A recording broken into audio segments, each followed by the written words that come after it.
सास के साथ सोने वाली बहू। रजनी और अमर की शादी को अभी कुछ ही महीने हुए थे। अमर अपनी पत्नी रजनी से बहुत प्यार करता था। शुरू के कुछ दिन तो सब कुछ ठीक ठाक चलता रहा, लेकिन फिर छोटी छोटी बातों पर अमर और रजनी का झगड़ा होने लगा। अरे, तुमने फिर से गीला टॉवेल बेड पर डाल दिया। कितनी बार तुमसे कहा है कि सारा बेड गीला हो जाता है। अरे गुस्सा क्यों कर रही हो? गलती हो गई मुझसे, अगली बार ध्यान रखूंगा बस। हर बार पर बस यही कह के चल देते हो। सारा दिन सफाई तो मुझे करनी पड़ती है ना। देखो रजनी, इस तरह नाराज मत हो। मैंने कहा ना, मैं ध्यान रखूंगा आगे से। और फिर रात के वक्त रजनी अपना बिस्तर उठाकर बेडरूम से बाहर जाने लगती है। अरे क्या हुआ रजनी? सुबह वाली बात पर अभी तक नाराज हो क्या? नहीं, ऐसी कोई बात नहीं है। तो फिर तुम अपना बिस्तर लेकर कहाँ जा रही हो? मैं मम्मी जी के कमरे में सोने जा रही हूँ। मम्मी जी अकेली है ना। अरे कैसी बात करती हो रजनी? शादी के बाद लड़कियां अपने पति के पास अपने बेडरूम में सोती हैं। सास के पास कौन सोता है? मैंने कहा ना, मेरा मन कर रहा है इसलिए मैं मम्मी जी के पास सोने जा रही हूँ। अरे रजनी, मेरी बात तो सुनो यार। मेरा भी तो मन करता है ना तुमसे प्यार करने का, तुम्हारे साथ रहने का। ऑफिस से थका हारा आया हूँ और तुम मम्मी जी के पास सोने जा रही हो। देखो, मुझे आज अपनी सास के पास सोने का मन है और मैं जा रही हूँ। इतना कहकर रजनी अपनी सास के साथ सोने के लिए उनके कमरे में चली जाती है। रजनी बेटा, तुम यहाँ? मम्मी जी, क्या मैं आपके पास सो सकती हूँ? हाँ हाँ बेटा, क्यों नहीं क्यों नहीं, बिल्कुल सो सकती हो। लेकिन सब ठीक तो है ना? अमर के साथ झगड़ा हुआ है क्या? नहीं नहीं मम्मी जी, मैं रोज रोज इनके साथ उस कमरे में सोकर बोर हो चुकी हूँ। थोड़ा सा चेंज हो जाएगा इसलिए आपके पास सो जाती हूँ। आपको कोई एतराज हो तो बता दीजिए। अरे नहीं नहीं बेटा, ऐसी कोई बात नहीं, सो जाओ। और फिर अगले दिन। अमर बेटा, तुम्हारा रजनी के साथ कोई झगड़ा हुआ है क्या? नहीं तो मम्मी, ऐसे तो कोई बात नहीं है। क्यों, क्या हुआ? अरे वो कल रात मेरे कमरे में सोने आ गई थी तो मुझे लगा सब ठीक तो है ना बेटा? नहीं मम्मी जी, वो ऐसी बस उसका मन किया होगा। कह रही थी कि मम्मी अकेली है इसलिए आपकी चिंता हो रही थी। पर अगली रात को फिर से रजनी अपना बिस्तर उठाकर सास के कमरे में पहुंच जाती है। रजनी बेटा, आज फिर से मेरे पास सोने आ गई। मम्मी जी, आपको मेरा अपने पास आना अच्छा नहीं लगता? अगर ऐसी बात है तो मैं बाहर ड्राइंग रूम में चली जाती हूँ।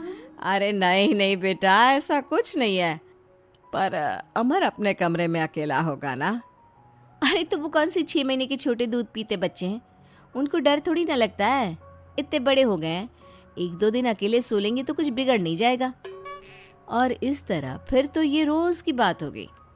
रजनी रोज अपना बिस्तर उठाती, अपनी सास के पास आकर सो जाती। सास उससे कुछ इसलिए नहीं कहती है क्योंकि उसे लगता है कि बहू बुरा मान जाएगी। एक दिन सुबह सुबह, माँ मेरे लिए चाय बना दो, ऑफिस जाने का टाइम हो रहा है। अरे बेटा, तो रजनी से क्यों नहीं कह देते? मुझे उससे बात करने का बिल्कुल भी मन नहीं है। अरे आखिर क्या बात है बेटा, तुम इतने उदास क्यों लग रहे हो? देखो ना माँ, आजकल रजनी का बिहेवियर मुझे कुछ समझ में नहीं आ रहा। रोज रात को आपके पास आकर सो जाती है। अगर उसे मेरी परवाह नहीं तो मुझे भी कोई फर्क नहीं पड़ता। अमर गुस्से में ही घर से ऑफिस चला जाता है। ये देखकर सास बहुत दुखी हो जाती है। और फिर अगले दिन, मम्मी जी, मैं आ गई आपके पास सोने। हाँ बहू, सो जाओ। पर वो क्या है ना, आज मेरा पुरानी फिल्में देखने का बड़ा मन कर रहा था। कोई बात नहीं, सो जाओ, मैं पिक्चर देखती रहूंगी। ठीक है मम्मी जी। रजनी की सास तेज आवाज में अपने कमरे में टीवी चलाकर रखती है। इसकी वजह से रजनी को नींद नहीं आती, लेकिन वो पूरी रात करवट बदल बदल कर सोने की कोशिश करती रहती है। सास को लगता है कि अब रजनी उसके कमरे में सोने नहीं आएगी, लेकिन अगली रात फिर रजनी उसके कमरे में सोने के लिए पहुंच जाती है। मम्मी जी, मैं आ गई। अरे बेटा, मुझे लगा कि कल तुम ठीक से सो नहीं पाई थी। जाओ अपने कमरे में आराम से सो जाओ ना बेटा। अरे नहीं मम्मी जी, कोई प्रॉब्लम नहीं है। इतना कहकर रजनी फिर से अपनी सास के कमरे में सो जाती है। आधे घंटे बाद, बेटा जरा मेरे पैरों पर तेल तो लगा दे। ठीक है मम्मी जी। रजनी अपनी सास के पैरों पर तेल लगाकर जैसे ही सोने लगती है, आधे घंटे बाद फिर से। बहू, मेरे सर में बहुत दर्द हो रहा है, जरा मेरा सर तो दबा दे। ठीक है मम्मी जी, दबा देती हूँ। बहुत जोर से नींद आ रही है। अपनी सास का सर दबाकर रजनी फिर से सोने की कोशिश करती है, पर आधे घंटे बाद फिर से। अरे बहू, बड़ी जोर से प्यास लगी है बेटा, जरा किचन से पानी तो लेकर आ। अरे मम्मी जी, जैसे ही नींद आने लगती है खुश खुश भाग लेती है। रजनी चुपचाप जाकर किचन से पानी लेकर आती है। इस तरह रजनी की सास पूरी रात हर आधे आधे घंटे पर उसे किसी न किसी बहाने से जगाती रहती है। रजनी परेशान हो जाती है।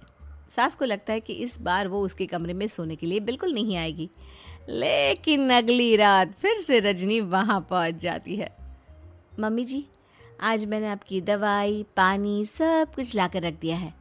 अब आप प्लीज़ चुपचाप सो जाइएगा और मुझे भी सोने दीजिएगा। देखिए, 2 रातों से ना मैं सो ही नहीं पाई हूँ। अच्छा ठीक है बेटा, सो जा।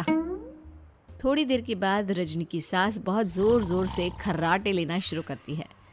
खर्राटे इतने तेज़ होते हैं कि रजनी के कानों में दर्द होने लगता है।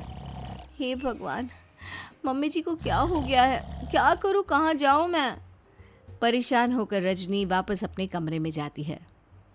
रजनी, आज तो बहुत दिनों के बाद अपने बेडरूम में सोने आई हो। आ जाओ आ जाओ, वैसे भी तुम्हारे बिना मेरा मन नहीं लगता। क्या करती, तुम्हारी मम्मी के खर्राटों ने तो मेरी नींद उड़ा कर रखी है। अब मुझे यहीं पर सोना पड़ेगा। अगली सुबह। अरे रजनी बेटा, रात को कहाँ चली गई थी? मैं तुम्हें कितना ढूंढ रही थी, मैं तो डर ही गई थी, मेरी बहू न जाने कहाँ चली गई। कहाँ जाती मम्मी जी, अपने कमरे में गई थी। और आजकल ना आप मुझे जानबूझकर बहुत परेशान करती हैं। अगर मुझसे कोई गलती हो गई हो तो सीधे सीधे क्यों नहीं कह रही हैं? 3 रात हो गई है, मुझे ठीक से नींद भी नहीं आती। रजनी, ऐसे क्यों बात कर रही हो? मम्मी ने क्या कर दिया? आप अपनी मम्मी से क्यों नहीं पूछते? मैं बहू हूँ तो क्या इसका मतलब ये है कि दिन भर काम करो और रात में भी चैन से ना सो? रजनी बेटा, बड़ी नादान हो, इसीलिए तो जानबूझकर मैं ये सब कर रही थी ताकि तुम अपने पति के पास जाकर अपने बेडरूम में सो जाओ। शादी को सिर्फ 6 महीने हुए हैं और तुमने मेरे कमरे में आकर सोना शुरू कर दिया। यह तुम्हारी शादीशुदा जिंदगी के लिए अच्छी बात थोड़ी ना है बेटा। मम्मी, तो क्या आपने जानबूझकर ये सब किया था रजनी को समझाने के लिए? अरे तो और क्या करती, दुनिया की पहली बहू है ये जो पति को छोड़कर सास के साथ सोने चली थी। इसीलिए मुझे इसके लिए थोड़ा बुरा बनना पड़ा।